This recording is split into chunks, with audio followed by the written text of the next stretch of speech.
10 piso na taas pasahe sa traditional jeep, hiling ng grupong Piston. Sundan sa report ni Sandy Salvacio.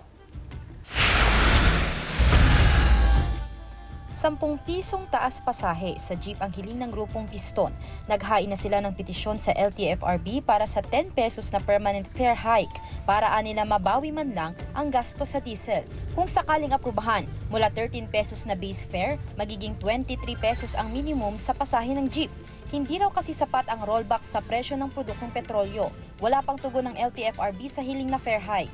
Epektibo na ngayong araw ang mahigit 24 na pisong rollback sa kada litro ng diesel. May bawas presyo naman na mahigit 3 pesos sa gasolina at 2 pesos sa kada litro ng kerosene. Dahil sa magkasunod na oil price rollback, balikpasada na raw ang 70% ng mga pampasaherong jeep sa mga kakalsadahan sa Pangasinan. So tuwang-tuwa kami doon dahil malaki yan yung bawas, ano? So maraming pumasada na.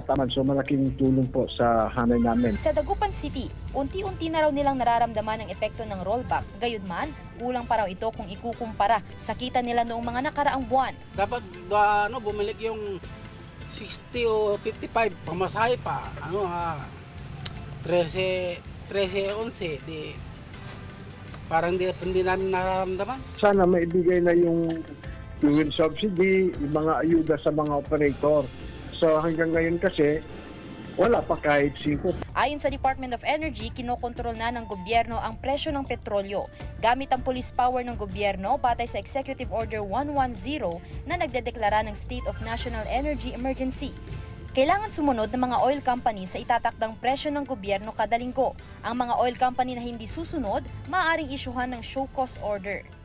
Kasama si Daryl Peralta, Sandy Salvacio, One North, Central Luzon.